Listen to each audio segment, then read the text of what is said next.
আজকে আমার কাছে আছে Realme 5 স্পিকারে বাজে না, ঠিক আছে, সেটা আমি ঠিক করব।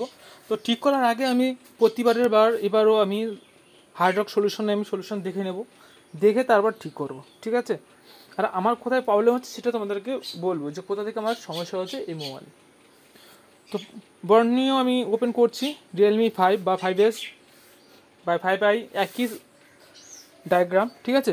তো স্পিকার আর মাইকে আমি যাচ্ছি এবং সাববোর্ডও আমি দেখব, পুরো ডিটেলস দেখব, ঠিক আছে। Realme 5, 5i, 5S একই ডায়াগ্রাম।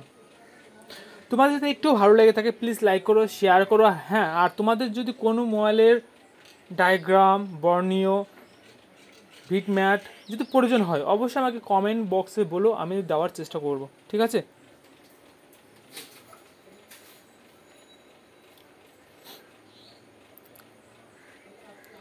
তো প্রথমে আমি কানেক্টারের চেক করেছি, ঠিক আছে, লাইনটা প্লাস আর মাইনাস স্পিকার। তো এখানে রিডিং দেখাচ্ছে, এই দুটো কানেকশানের রেটিং দেখাচ্ছে।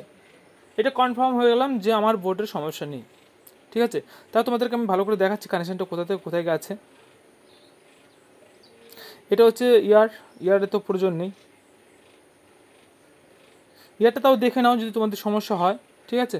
যেহেতু অন করেছি সবকটাই দেখাবো।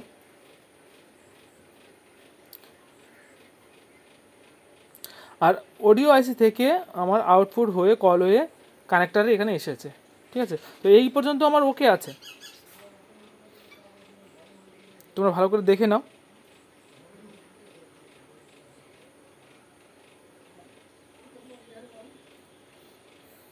সাববোর্ডে যখন চেক করেছি এখানে পাতা লাগিয়ে, যে যে চার্জিং পাতাটা আছে, তো এখানেও রিডিং দিচ্ছে, ঠিক আছে। যখন ব্যাকে এখানে রিডিং চেক করছি তো প্লাস যেটা থাকে, ঠিক আছে, ডিপি সেই ডিপিতে আমার কানেকশান ছিল না। তখন আমি কি করলাম, এখান থেকে যখন ডিপিতে রিডিং চেক করছি তখন কানেকশান ছিল না, তো তখন আমি জাম্পার করেছি, ঠিক আছে। জাম্পার করে সাববোর্ডের এখানে কানেক্ট করে দিয়েছি, তখন পুরো কানেকশান পেয়ে গেছে। তোমাদের যদি এরকম সমস্যা হয়, অনেক সময় কী হয়, ড্যামেজ হয়ে যায় বোর্ড, অনেকবার চার্জার পিন আবিজিবি চেঞ্জ করতে গিয়ে তো ড্যামেজ হয়ে যায়, তো সেই কারণে কিন্তু স্পিকার বাজে না। তো যখনই আমি এখান থেকে আর ওই পিছনে কানেক্ট করে দিলাম তখন বিন্দাস আমার স্পিকার বাজতে শুরু করেছে।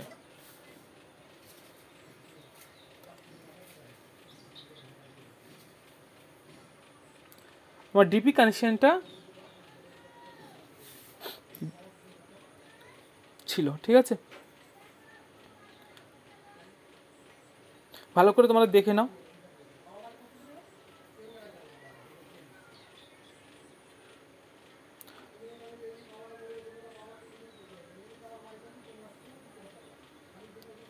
আর যদি তোমাদের একটু ভালো লেগে থাকে প্লিজ লাইক করো, শেয়ার করো, ঠিক আছে। কারণ আমি যে কোনো ভিডিও